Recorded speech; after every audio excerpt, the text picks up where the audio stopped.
Ẹ kú dédé àsìkò yìí níbi gbogbo tí ẹ ti ń wò wá jákèjádò àgbáńlá ayé pátá níbi tí ojúmọ́ ti ń mọ́ tilẹ̀ ti ń ṣú lágbára Ọlọ́run ọba ojú ìwòran wa ò ní fọ́ láṣẹ Elédùà etí ìgbọ́ wa ò ní di lágbára Ọlọ́run ọba.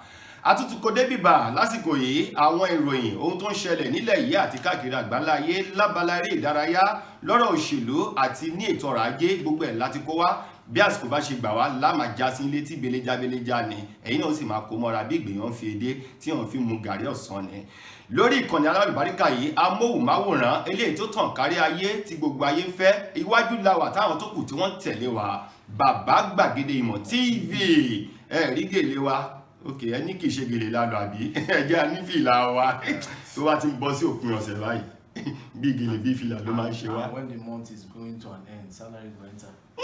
Káre orúkọ yóò kẹ́ ẹ jẹ́ ká wá mú kinní ọ̀hún beléjá o àti kó àwọn ìròyìn ọ̀hún dé ẹ jẹ́ ká kọ́kọ́ máa já yín tán ìpè síwájú ohun gbogbo fún àǹfààní ẹ̀yin tó jẹ́ pé ẹ kàn já sí kinní ọ̀hún lórí ìkànnì ayélujára ẹ tí ì lọ jìnnà nítorí ẹ ń bómi ìṣọwọ́ náà ó bóúnjẹ ni o tó bá jórí Facebook lẹ́yìn tí ń wò wá ẹ máa lọ tààràtà kẹ́ ẹ tẹ̀lé wa táyìnbó ń pè ní fọ́lò ẹ mọ̀ fọ́lò wa lórí Gbàgede Ìmọ̀ with Aláwìyé Adébáyọ̀ wọ́n láti rọ́ọ̀ṣì ẹ̀ jù ẹ fọ́lò wa lórí Facebook Gbàgede Ìmọ̀ with Aláwìyé Adébáyọ̀ tó bá sì jẹ́ lórí YouTube ní ibẹ̀ gangan ni ọbẹ̀ tó kí náà wà ń bẹ̀ dáadáa Bàbá Gbàgede Ìmọ̀ TV Subscribe. ẹ subscribe náà One time. tẹ́ ẹ bá ti subscribe kí nù mọ́ gbé rẹ́ẹ̀dì wá bọ́ tẹ́ bá ti subscribe yóò gbé búlù ọkọ̀ gbé búláàkì wá ẹ wà á rí aago kan lẹ́gbẹ̀ẹ́ rẹ̀ ẹ ti aago ohun ìyẹn ni ó máa jẹ́ bíi gbéborùn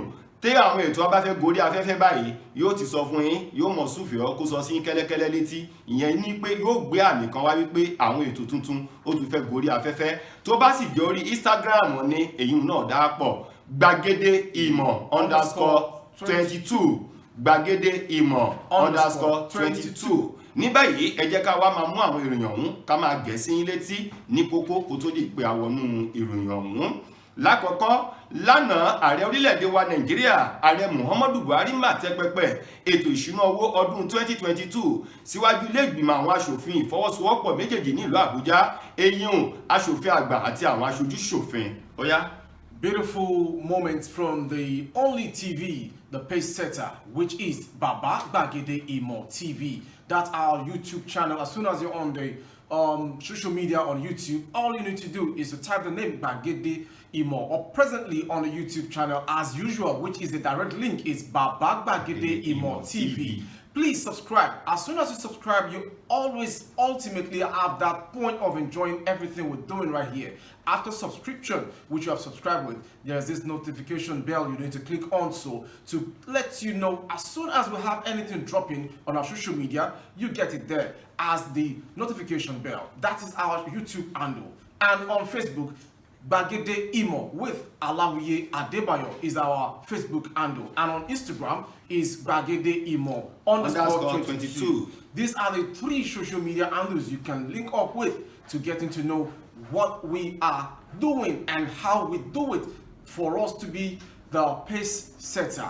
I am yours faithfully, Rabila Lawal, and the first headline for today's news is coming as the budget submitted by the president before the House yesterday, but all the same, it goes with this headline: budget of growth raises doubt amid high debt, low income. Bákan náà lọ́wọ́ tèmi ń bí báyìí ẹ jẹ́ ká tún ṣe kéne kí n tún fún yín ní àkòrí ìròyìn míì tó wà ń bí o wípé èèyàn márùn-ún ńlá jí gbé tá a sì pa àwọn márùn-ún èmi kọ́ o àwọn ajínigbé tọwọ́ àwọn ọlọ́pàá bà ló ń kàbò òròbó bẹ́ẹ̀ ń tẹsẹ̀ bọ́ ìgò ní o ẹ ó tún gbọ́. All right, I have that same story here. We have kidnapped 5 children, killed them. I am not the one. The people who have done that, you will surely get to know them. More details coming. Bákan náà ẹ jẹ́ kí n tún fún yín ní kókó ìròyìn kan bí o àwọn agbébọn rìn wọ́n máa ṣekú pa àwọn èèyàn márùn-ún níbi tí a ti rí àwọn ọlọ́pàá tá a mọ̀ sí àgbérìn èyí mobile police tí wọ́n sì ju ọkọ̀ bákan náà ilé ìwòsàn alábọ́dé tí ń bẹ ní ìlú ọ̀hún wọ́n tún dáná sun ẹ ó gbọ́. In English as well, gunmen killed 5 mobile policemen, burned their vehicles, healthcare center as well. What a pathetic story. More to come. Ṣé Yorùbá bọ̀ wọ́n ní ọjọ́ gbogbo ń tolè ọjọ́ kan báyìí ń tó lóhùn gbogbo òṣìkà tẹsẹ̀ mọ́rìn bọ́ba yóò bá rí tọrún wò àti wípé ìyà tí ó jẹ àwọn òṣìkà gan ń ṣe press up lọ́wọ́ ni ń kò bá parí yóò tó mú wọn. ní báyìí ìyà eléyìí tó ti pọn ó mà ti ba àwọn jàǹdùkú àwọn agbébọn rẹ̀ níbí èyí tó jẹ́ pé wọ́n pẹ̀lú àwọn tí ń da omi àlàáfíà orílẹ̀-èdè Nàìjíríà láàmú ní ìgbà tí ọkọ̀ òfurufú agbérapá jagunjagun tàwọn ọkọ̀ òfurufú tó kọlù wọn ní ibùgbà wọn tó sì ṣe wọ́n lọ́ṣẹ́ bí ọṣẹ́ ti ń ṣojú ẹ ó gbọ́ ìròyìn lẹ́kùnrẹ́rẹ́. As well, scores of bandits killed as NAF jet strikes Sokoto Katsina forest. More to come from these details. ṣé Yorùbá bọ̀ wọ́n ní àìlèjà ló kó bàbá mi ò débì kan béèyàn bá lè jà ibi gbogbo ló gba lágbára àádíá fún ìyà tó jẹ àwọn agbábọ́ọ̀lù àgbà ọ̀jẹ̀ orílẹ̀-èdè Nàìjíríà Super Eagles lánàá ní ìgbà tó jẹ́ pé ó kú fẹ́rẹ́ jógí kí wọ́n fọ́n fèrè àfọlọ́lé ni wọ́n bá jìyà lọ́wọ́ orílẹ̀-èdè CAR ẹ ó gbọ́ ẹ̀kúnrẹ́rẹ́ rẹ̀. This headline is a very shocking one and a pathetic one because the Central African Republic have done what every other team within the African continent have not done anytime soon. But it's a shocking story to the Super Eagles of Nigeria with the headline saying the Lils Views of Central African Republic stormed Super Eagles right at the backyard in Lagos, Teslim Balogun National Stadium. ṣé Yorùbá bọ̀ ni wọ́n máa ń pa òwe pé kò sí apààyàn tí ó jẹ́ kí wọ́n mú dà kọjá lórí òun àádíá fún Two-Face gbajúgbajà nkọrin takasúfèé ni àti ọ̀kan nínú àwọn akẹgbẹ́ rẹ̀ nínú iṣẹ́ ọ̀hún tá a mọ̀ sí Brymo. Two-Face mà ti sọ fún Brymo wípé wò á pàdé ilé ẹjọ́ o tó sì san bílíọ̀nù 2 náírà mo ká ọmú mú ọ sí kí bí ìgbèyàn fọwọ́ mú gbẹ̀nì tó ń ṣe yùnkẹ́yùnkẹ́ pẹ̀lú ìyàwó mi ẹ ó gbọ́ ẹ̀kúnrẹ́rẹ́ ìròyìn ọ̀hún láìpẹ́ yìí. It is an entertainment story and from one notable African and also international recognized artist, Innocent Tubaba Idibia, has threatened to institute a 2 billion naira defamation suit against Brymo, also a Nigerian artist as well. More to come from all of the stories. First shall come from Yoruba side, and in case you're just joining us, let's give it to you again. You're not missing out because you're on the right channel, a TV channel, the Pace Setter, which is Baba Gbagede Imo TV. For me. Baba Gbagede Imo That TV. name with the adjective I want to give to you. Yeah. It's like I'm planning we're going to interview him live on the program. Baba himself. But orí ìròyìn la wà yìí. I know, on our Yoruba show. A tiẹ̀ lè gbé bàbá gan wá sórí ìròyìn náà. Ara ìròyìn ni ètò ọrọ̀ ajé. Baba is there with programs. Businessman. He's there on Ishelela. He's there on Bangkok Wiz. Also, news. Gbagban. Baba is a versatile, as in utility man. Gangan soundtrack ní ti sè. Okay, let's have it in Yoruba version, please. Ẹ jẹ́ ká wá mú ìròyìn ọ̀hún lẹ́kùnrẹ́rẹ́ eléyìí tá a kọ́kọ́ máa mú láti ọ̀dọ̀ ààrẹ orílẹ̀-èdè wa Nàìjíríà. Lánàá òde yìí lààrẹ orílẹ̀-èdè wa Nàìjíríà ní bàbá àwọn da agbádá bora o ní pápá àpá tí wọ́n sì ka agbádá àwọn mọ́ra kó má bàa gùngè. Ní bàbá àwọn bá gbé ìwé pẹ̀lú gbogbo ètò ọrọ̀ ajé orílẹ̀-èdè Nàìjíríà bí ohun gbogbo yóò ti lọ nírọ̀rùn lọ́dún 2022 tí wọ́n wọ ọkọ̀ tí wọ́n sì tẹ ọkọ̀ létí ọ̀hún lọ síwájú ilé ìgbìmọ̀ aṣòfin àwọn àgbà méjì tí ń bẹ ní orílẹ̀-èdè wa Nàìjíríà nílùú Àbújá lánàá níbi tí a ti rí àwọn aṣòfin àgbà àti àwọn aṣojúṣòfin tó ní kálukú wọn parapọ̀ láti tẹ́tí bẹ̀lẹ̀ jẹ́ gbọ́ bí ààrẹ orílẹ̀-èdè wa Nàìjíríà Muhammadu Buhari bí ó ṣe yànnàná bí ètò ìṣúná owó ọdún 2022 yéé ṣe lọ sí lẹ́lẹ́ka òjẹ́ka níbẹ̀ làárẹ̀ ti mú ọ̀bẹ tí wọ́n bẹ̀rẹ̀ sí ní gé kinní ọ̀hún lẹ́kìrí o wọ́n mú lábala ètò ẹ̀kọ́ ètò ìlera ètò ààbò tó fi mọ́ àwọn àkànṣe iṣẹ́ ìdàgbàsókè ètò ọrọ̀ ajé orílẹ̀-èdè wa Nàìjíríà lákòótán ní ìgbà táàrẹ ó padà pajú owó ọ̀hún dé o wípé owó tí ó ná wá fún ọdún 2022 rèé gẹ́gẹ́ bí wọ́n ṣe ń tẹ́ pẹpẹ rẹ̀ síwájú ilé ìgbìmọ̀ àwọn aṣòfin méjèèjì ọ̀hún níbẹ̀ láti rí tírílíọ̀nù 16 ó lé owó orílẹ̀-èdè wa náírà 16.39 trillion naira ni ààrẹ sọ wípé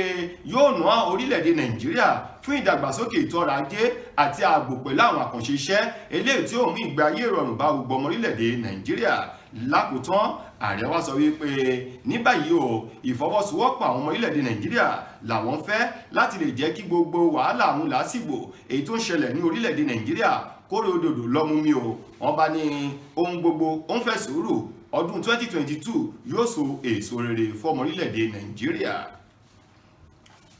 And in the English version from that story, President Muhammadu Buhari, yesterday before a joint session of the National Assembly, unveiled a record of 16.39 trillion naira budget of economic growth and sustainability for 2022, with a projected 25% year-on-year rise in government spending as the economic struggles with the pandemic The president, decked in a white attire, said he expects the total fiscal operation of the federal government to result in a deficit of 6.26 trillion naira, representing 3.39% of estimated GDP, slightly above the 3% threshold set by the Fiscal Responsibility Act of 2007. The president further put the total federally distributable revenue at 12.72 trillion naira, while total revenue available to fund the budget is estimated at 10.13 trillion naira, which includes grants and aid revenue of 63 government-owned enterprises (GOE). President Buhari unveiled an abridged version of the 2022 budget, excluding the breakdown of allocation to different sectors, which he typically does during this engagement. He's presenting the 2022 budget at a time of economic challenges, a weakening naira, skyrocketing cost of food items, heightened insecurity, and a nation still contending with the effects of COVID-19, which has greatly impacted on revenue. Actual revenue were 34% below target as of July 2021, mainly due to the underperformance of oil and gas revenue sources.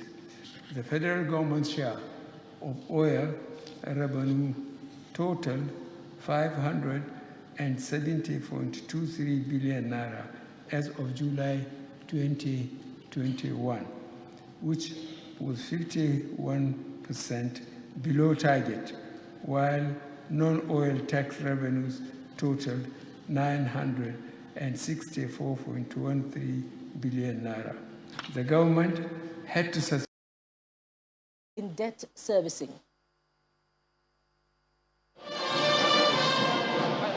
President Buhari is before a joint session of the National Assembly. He's here to present the 2022 annual national budget estimates before federal lawmakers. Mr. President, I welcome you and your entourage.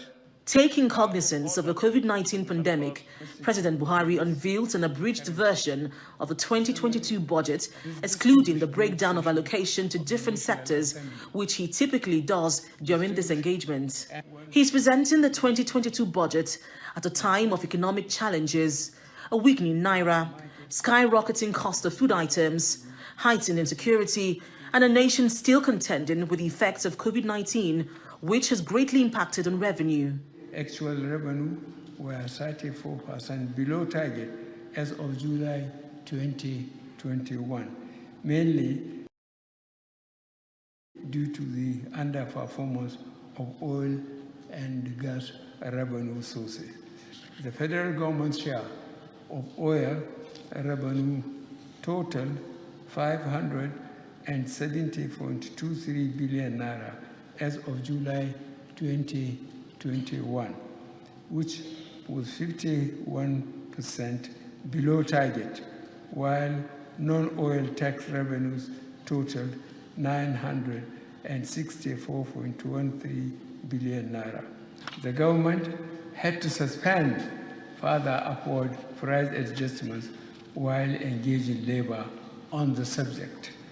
This petrol subsidy significantly eroded revenues that should have been available to fund the budget. Tagged a budget of economic growth and sustainability, the 2022 budget is expected to diversify the economy, reduce poverty, provide investment in critical infrastructure, and strengthen security. The allocation of MDAs were guided by the strategic objectives of the National Development Plan of 2021 to 2025. Defense and internal security will continue to be our top priority. We remain firmly committed to the security of life, property, and investment nationwide. The 2022 budget has a deficit of 6.26 trillion naira, which President Buhari says will be financed with new borrowings totaling 5.01 trillion naira.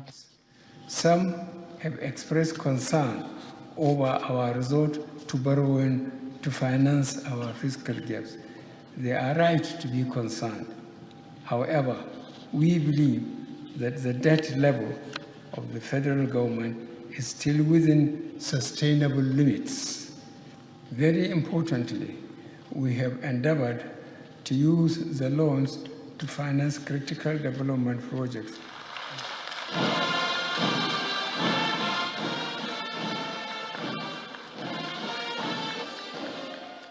Done with his presentation, President Buhari lays the 2022 appropriation bill before federal legislators.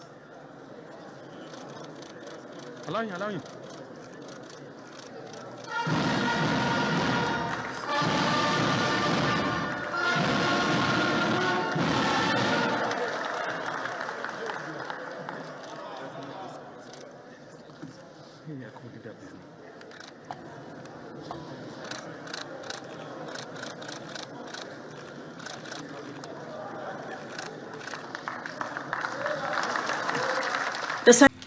Bákan náà, ìròyìn eléyìí tó tún wà ní ọwọ́ mi bí báyìí ní eléyìí tó ṣẹlẹ̀ ní ìlú Ìbàdàn tí í ṣe olúlu ìpínlẹ̀ Ọ̀yọ́. Ṣé Yorùbá bọ̀ wọ́n ní ọjọ́ gbogbo ń tolẹ̀ ọjọ́ kan báyìí tó lóhùn. Ọwọ́ pálábá ajínigbé kan mà ti ségi nílùú Ìbàdàn ní ìgbà tó ń gbìyànjú láti jí ọ̀dọ́ ọmọ kékeré ilé ìwé kan gbé o. Orúkọ ajínigbé ọ̀hún a máa jẹ́ Kàsálí Ridwan. Níbẹ̀ ló ti ń kàbò òròbò lásìkò tó ń ṣiṣẹ́ ibi ọ̀hún. Ó ní kódà gan kìí ṣèbàdàn nìkan làwọn ti ń ṣiṣẹ́ o. Ó ní ìlú Òṣogbo gangan lòún tẹ̀dó sí. Ńbẹ̀ sì ni ọwọ́ àwọn agbófinró ti bà á lásìkò eléyìí tó fẹ́ fi àgbàdo tó fẹ́ fi tan adìyẹ ọmọ kékeré ilé ìwé ọ̀hún. Lásìkò tó fẹ́ ṣiṣẹ́ ibi yìí lọ àwọn èèyàn tí ń bẹ ní agbègbè náà ni wọ́n rí wípé ìrìnsí àti ìhùwàsí rẹ̀ kò jọ tẹni tó jẹ́ ọmọlúàbí rárá o. Ni wọ́n bá súnmọ́ ni wọ́n gbáyà lásìkò tí ọwọ́ ìyá bá arákùnrin ọ̀hún Kàsálí Ridwan ló bẹ̀rẹ̀ sí ní káàbò òròbò gbogbo àwọn iṣẹ́ ibi tó ṣe o. Ó ní àwọn ọmọdé tó márùn-ún lòun ti jí gbé tóun sì ti pa wọ́n. Ó ní òun á máa ṣiṣẹ́ ibi yìí láwọn òpópónà eléyìí tó wà láàrin ìlú Òṣogbo wá sí Ìbàdàn, ṣùgbọ́n lásìkò tí wọ́n mú yìí ojú òpópónà Ìwó lọ sílùú Ìbàdàn òpópónà márosẹ̀ ọ̀hún lọ́wọ́ àwọn èèyàn ni wọ́n ti gbé o. Àsìkò tí wọ́n fà lé àwọn ẹ̀ṣọ́ aláàbò Àmọ̀tẹ́kùn lọ́wọ́ ló wá tún tẹ̀síwájú nínú àwọn ìyà ìṣẹ́ eléyìí tó ń jẹ́ fún wọn o. Ó ní bóun bá ti pa àwọn ọmọ kékeré ọ̀hún abẹ́ afárá ẹlẹ́sẹ̀ èyí tó ń bẹ ní Omíyalé lójú òpópónà ìlú Ìbàdàn. Ó níbẹ̀ làwọn ti máa ń ṣiṣẹ́ ibi ọ̀hún làwọn tí ó wá ra ìyà àwọn ọmọdé ọ̀hún táwọn bá pa ni wọ́n ti wá ń rà á o. Ṣùgbọ́n ní gẹ́rẹ́ tí àwọn Àmọ̀tẹ́kùn tí wọ́n fi ọ̀rọ̀ wá lẹ́nu tó sì ka díẹ̀ sílẹ̀ nínú àwọn iṣẹ́ ibi tó ti gbé pamọ́ làwọn náà ti fà lé àwọn àjọ DSS lọ́wọ́ láti tẹ̀síwájú gẹ́gẹ́ bí ìwádìí wọn lórí iṣẹ́ ibi eléyìí tí Ridwan Kàsálí tó jí àwọn ọmọdé márùn-ún ọ̀hún tó jí gbé kí wọ́n tẹ̀síwájú o kí wọ́n lè mọ àwọn tí wọ́n jọ ń ṣiṣẹ́ ibi náà. Also in English, and a suspected kidnapper, Kàsálí Ridwan, has been arrested in Òṣogbo, Osun State capital. The suspect was arrested by residents of Zone 6 capital area along Iwo-Ibadan Road. Speaking with one of the residents on video before he was handed over to the security operative. The security and operative who Kàsálí confessed that he had kidnapped 5 children and killed them. He said from his talking, "I am from Ibadan," that is him. "We have kidnapped 5 children and killed them. We usually take them to Omiyale under a bridge along Ibadan." It was gathered that the resident called the Àmọ̀tẹ́kùn Corps when he was attempting to kidnap a small boy. The field commander of Àmọ̀tẹ́kùn Corps, Comrade Amitolu Shitu, will confirm the arrest of the suspect. Gives more details. Síwájú kó tó dìgbà tó tẹ̀síwájú nínú àwọn ìròyìn wa tó bá jẹ́ pé ẹ̀yin ṣẹ̀ṣẹ̀ ń darapọ̀ mọ́ wa tí kinní ọ̀hún ti ń fún yín yìí pé a ti wà lórí àwọn ètò wa. Ẹ lè máa lọ sórí Facebook kẹ́ ẹ tẹ̀lé wa dáadáa ń bẹ̀, ẹ follow wa lórí Gbàgede with Aláwìyé Adébáyọ̀ lórí Facebook kẹ́ wá máa share rẹ̀. Bẹ́ẹ̀ ṣe ń share rẹ̀ ẹ̀yin náà ti di share holder nínú ilé iṣẹ́ wa, ẹ ti nípìn nínú nǹkan rere nù. Bẹ́ẹ̀ ṣe wá ń share tẹ́ ń follow ẹ̀yin náà ó máa ní àwọn àǹfààní sí àwọn nǹkan tó dáa eléyìí tó ń jáde láti amóhùnmáwòrán Bàbá Gbàgede Ìmọ̀ TV. Tó bá sì jẹ́ orí YouTube náà lẹ́wà ó dáa ẹ lọ sórí YouTube Bàbá Gbàgede Ìmọ̀ TV lórí YouTube kẹ́ subscribe kẹ́ wá ti aago tí ń bẹ́ẹ̀ èyí ni ó máa ta yín jí lásìkò táwọn ètò abáfẹ́ gorí afẹ́fẹ́. Tó bá sì jẹ́ orí Instagram ni ó dáadáa ìbẹ̀ tẹ́ ẹ jókòó sí ibi tó dáa ni Gbàgede Ìmọ̀ _22 Gbàgede Ìmọ̀ _22 lórí Instagram.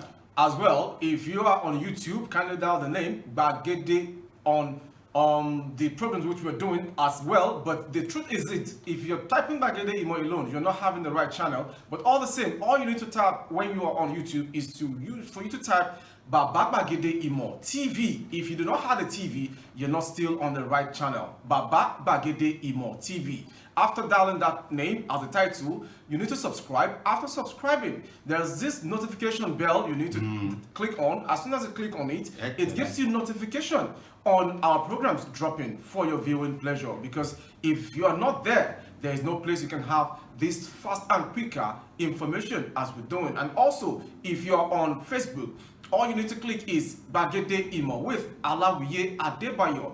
Keep sharing and please click on the word follow, because if you do not follow, you cannot share. When you follow, you can also share for others to know why you need to be with Baba Gbagede Imo on YouTube. It is not only Gbagede Imo alone. The full one on YouTube, Baba Gbagede Imo TV. And on Facebook, Gbagede Imo with Alawiye Adebayo. If you're also on Instagram, you've not missed the house as well. Gbagede Imo _22. These are the channels you need to get to know more of what we're doing and why we tell you we are the pace setter. Now, from that story, let me quickly go to the story of a crime story, which is coming. Gunmen kill 5 mobile policemen, burn their vehicles with health center here in an attack by suspected gunmen in Kwangu community of Rafi local government area of Niger State. 5 mobile policemen have been reportedly killed. The gunmen were also accused of burning down the Kwangu Primary Health Care Center and 2 vehicles belonging to the mobile policemen. The gunmen, according to sources from the community, invaded the town on motorcycles, shooting periodically to scare people away. It is a bad story. I wonder when we are to curb all of these insecurities and reckless killings in Nigeria. Let's have it from the Yoruba version. Lágbára Ọlọ́run. Amen. A máa tó borí wọn. Amen. Ó pẹ̀lú bọ́jẹ̀tì tá rẹ̀ tẹ́sí pé tó tẹ́ pẹpẹ lára. Absolutely. Wọ́n máa ra àbọ̀n gan, ààrẹ ó ra àbọ̀n gan wọlé fáwọn ológun. After the food, agriculture, healthcare as well. Tẹ̀jẹ́ kan rà bọ́n náà. Okay. 16.3 trillion kìíní kan náírà. Ìbọn 6 trillion la máa rà. Ó pọ̀ ìbọn. Ẹ jẹ́ kí n tún mú ròyìn eléyìí. Àwọn oníṣẹ́ ibi àwọn agbébọn nìkan wọ́n máa ṣekú pa àwọn ọlọ́pàá tó jẹ́ ti alágbèrè tá a mọ̀ sí mobile police ní ọjọ́ ìṣẹ́gun ọ̀sẹ̀ tá a wà yìí. Èyí ò nílùú kan tí wọ́n ń pè ní Pango ní ìjọba ìbílẹ̀ Rafi ní ìpínlẹ̀ Niger. Àwọn agbébọn ọ̀hún wọ́n sọ pé wọ́n pa àwọn mobile police 5 yìí tó sì jẹ́ pé ilé ìwòsàn alábọ́dé tó ń bẹ ní agbègbè ọ̀hún wọ́n dáná sun ọkọ̀ àwọn ọlọ́pàá ọ̀hún tó jẹ́ 2 wọ́n dáná sun tó sì bà ọ̀pọ̀lọpọ̀ nǹkan jẹ́. Gẹ́gẹ́ bí ìròyìn ọ̀hún ṣe tẹ̀síwájú o, wọ́n ní àwọn agbébọn náà ni wọ́n dédé ya wọ inú agbègbè náà pẹ̀lú ọ̀kadà alùpùpù tí wọ́n sì bẹ̀rẹ̀ sí ní yìnbọn sókè nítorí kẹ̀kẹ̀ù tó fìdí pé àwọn èèyàn wọ́n fẹsẹ̀ fẹ́ o. Ṣùgbọ́n àwọn ọlọ́pàá eléyìí tó gbìyànjú láti dóòlà ẹ̀mí àti dúkìá àwọn olùgbé agbègbè ọ̀hún làwọn agbébọn ni wọ́n ti àwọn agbébọn náà tí wọ́n sì ṣekú pa wọ́n kí Ọlọ́run ọba àánú kó dákun dábọ̀ kó má fi ṣọ́ rẹ̀ ṣọ́ wa ni. As it is a Friday, all the prayers after these unforeseen occurrences in the country, I pray so well. The God Almighty is seeing everything. Amen. And please restore mercy, Amen. even in Nigeria and at large, in the 4 corners of the world as well. Amen. It is a big thing. Amen. Even on Sunday at church, they should do it as well. Ìtẹ́ ṣe pé Sunday àti Jímọ̀ nìkan bí wọ́n bá jí láàárọ̀ iṣẹ́ Ọlọ́run ni ká máa bèrè k'Ọlọ́run fi ṣọ́ ìmàṣọ́ wa. Absolutely. Another story again, rocking the story lines for today. Military troops of Operation Adarin Daji have neutralized several bandits and destroyed their hideouts at Sokoto and Katsina Forest in the northwest PRN, Nigeria. A military source told that the mission was achieved through airstrikes executed on October 5, 2021. This was after a series of aerial surveillance missions had identified the locations of the bandits. In Sokoto, airstrikes from the Nigerian Air Force shelled Mashima, Yamfako, Gebi, and Gatawa Forest, located in Isa and Sabambrini local government areas of the state. The military source said, "We observed that our structures and logistics items camouflaged under the dense vegetation were being used as staging areas where some bandits, 3G and Mayogona camps, and their fighters meet to plan and launch attacks." gẹ́gẹ́ bó ti mú lédè ìbò ẹ jẹ́ kémi ó tún kà á sí létí lédè Yorùbá. Ìròyìn eléyìí náà tó ní í ṣe pẹ̀lú àwọn ìṣẹ̀lẹ̀ tó ń ṣẹlẹ̀ ní orílẹ̀-èdè Nàìjíríà tó gbé wa lọ sí ìpínlẹ̀ Sokoto àti Katsina lọ́wọ́n. Níbẹ̀ níléeṣẹ́ ológun àwọn ikọ̀ jagunjagun òfurufú wọn ò sùn wò lórí ọ̀nà láti lè jẹ́ kí àlàáfíà ó jọba ní orílẹ̀-èdè Nàìjíríà lásìkò tí ọkọ̀ agbérapá dìgbòlùjà ọ̀hún tó kọlu ibùgbé àhámọ́ àwọn ẹni bíi tí wọ́n máa ń sápamọ́ sí lẹ́yìn tí wọ́n bá ṣiṣẹ́ ibi wọn o. Nìkan nínú àwọn èyí tó gbẹnusọ fún ikọ̀ ológun jagunjagun òfurufú ọ̀hún sọ di mímọ̀. Ó ní bí ẹni fi òkété jáde níwò làwọn fi àwọn oníṣẹ́ ibi ọ̀hún tí wọ́n sì kọlù wọ́n tán pa àwọn eléyìí tí wọ́n sápamọ́ síbẹ̀ o. Èyí wáyé lọ́jọ́ 5 nínú oṣù kẹwàá ọdún tá a wà yìí. Gẹ́gẹ́ bí wọ́n ti tẹ̀síwájú wọ́n ní ní ìpínlẹ̀ Sokoto àti ìpínlẹ̀ Katsina ọwọ́ àwọn dẹ́ o látàrí wípé gbogbo ìgbìyànjú àti ọ̀rọ̀ tí wọ́n sọ fún àwọn létí ni wípé bí Nàìjíríà yóò ṣe bọ́ kúrò lọ́wọ́ àwọn agbésùmọ̀mí, àwọn alọ́kólóhùn kígbe, àwọn ajínigbé àti àwọn tí ń ṣekú pani lọ́nà àìtọ́. Wọ́n ní èyí làwọn gbọ́ ò tó sì jẹ́ wípé pẹ̀lú gbogbo ìlérí ètí ààrẹ ti ṣe fún àwọn tó sì mú àwọn ìlérí ọ̀hún ṣẹ. Wọ́n ní ọ̀kan nínú ọkọ̀ jagunjagun dìgbòlùjà ọ̀hún agbérapá làwọn gbé o. Wọ́n níbi tí àwọn ti ń fi múfilẹ̀ tí wọ́n sì fi ojú tí wọ́n fi ṣọ́ gbogbo àwọn ibi ààyè tí àwọn ẹni bí yìí ń sápamọ́ sí làwọn ti kófìrí wọn tí wọ́n sì yalò wọn tó di báràkà ó yàbò wọn. Ọlọ́run sì fún wọn ní ìjàmújà níbi tí wọ́n ti ṣẹ́ ogun àwọn agbésùmọ̀mí ọ̀hún. Absolutely. May God continue to strengthen all of the Nigerian forces to restore peace in the country. Amen. Before we go to the sports story, which was a shocking one from the CAR country, not up to 1 million. It is amazing. It means no matter your power or your prowess, do not underestimate anyone below you or your subordinate, because there is always a meaning for you to be a boss and for you to be a follower. And as you are a follower to your boss, respect is reciprocal. But do not underestimate no matter what. That was why Super Eagles at their backyard at the Teslim Balogun Stadium in Lagos fell Yakata. Wọ́n ṣubú Yakata ló fẹ́ sọ. Honestly. Okay, wá fún Yorùbá parí ẹ̀. Absolutely. It's the message. O ti gbóyìnbó jù. Bóyá gan ló ti ní ka mistake mọ́. They were even saying that guy, Baba, tell him his English is too blah blah blah blah blah. He's too American shows. Now Baba they push me up like this. Baba they give them for Yoruba, make they give them for Pidgin and English. Okay. But we never start Pidgin, make them cooler. It's still plenty for inside cooler. Àgàn kò wá ní. Kódà gan ṣe máa sọ fún aláṣẹ àti olùdásílẹ̀ Bàbá Gbàgede mọ̀ pé a fẹ́ máa fi àwọn èdè bí Ìjẹ̀bú, Ẹ̀gbá, Èkìtì. Ṣé Baba dey speak Ìjẹ̀bú yìí? Èwo máa wọ̀ ṣe bí kémi ká ní. Tí bàbá bá ní tó bá ní kí n fi Ìjẹ̀bú ka tó wà lọ́wọ́ mi yìí, máa kà. Wait. Jẹ́ ká parí ìròyìn lónìí. Now on the entertainment story, it's coming from a notable, respected, international recognized artist, Innocent Idibia, popularly known as Tubaba. It's a very Absolutely. Baba Olomo Wewe. Until our entertainment program, I go let everybody sabi what him dey do. Okay. No, now positively. God says, go into the world and multiply falafala. Go busy, go rest. Two-Face Idibia has threatening to institute a 2 billion naira defamation suit against Brimo.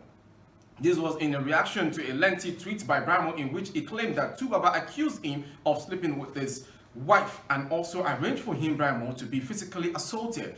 The rancor became a very trending story, as why we are bringing it up to you because of Tubaba pointing his fingers towards Brimo for sleeping with his wife.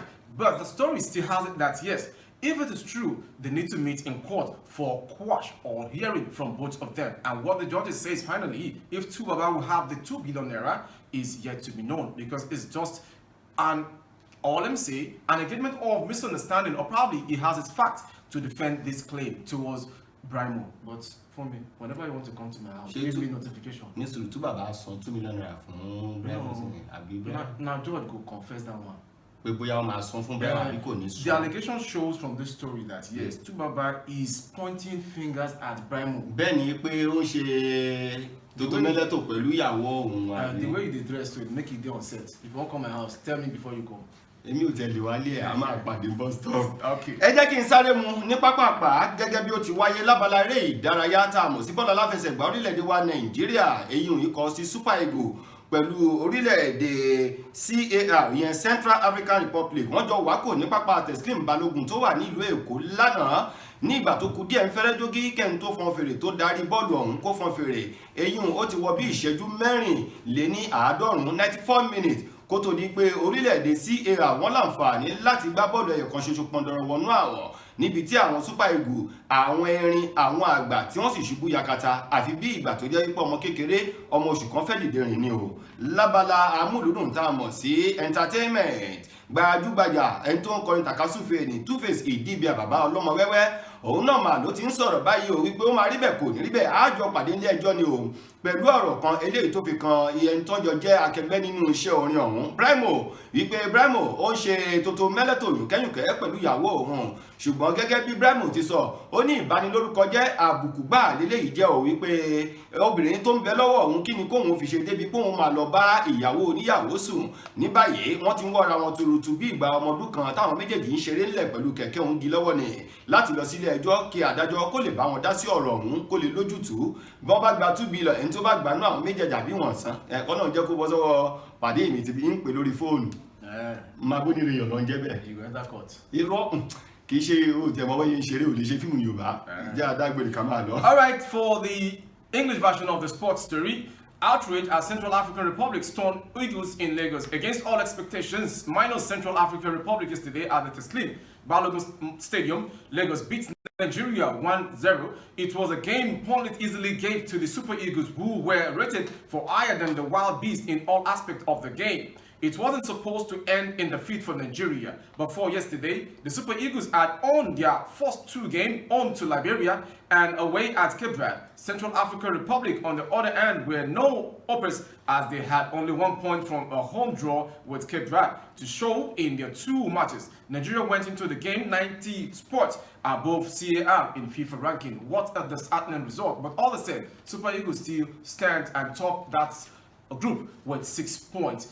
Also, for me, I think we have to go. I need láti máa lọ kó tó di pé camera. Before we go, if you want to join us on YouTube, in case you didn't join us from the beginning and you still want to have more of our programs, you need to go to YouTube and down Baba Gbagede Imo TV and click on subscribe. After subscribing, there is a cursor that shows the notification bell. Click on it for notification for all of our programs. And if you're on Facebook, all you need to do is to follow us on Facebook first and click on Gbagede Imo with Alawiye Adebayo, which will also give you many of it. The more you share, the more you have a share. The more you share, àwọn tó wà ní òdi orílẹ̀ ẹ̀yìn òdi orílẹ̀ èdè wọ́n láǹfààní láti mọ̀ nǹkan tí ń lọ àwọn náà wá di share ọjà nínú company wa. Absolutely. And on Instagram, Gbagede Imo _22. These are our social media handles for moving on with the Peace Setter online TV channels. It is a wonderful day. Jumat Mufida to all Muslim brothers and sisters and to all Christians all over the world. Let's keep embracing ourselves as one.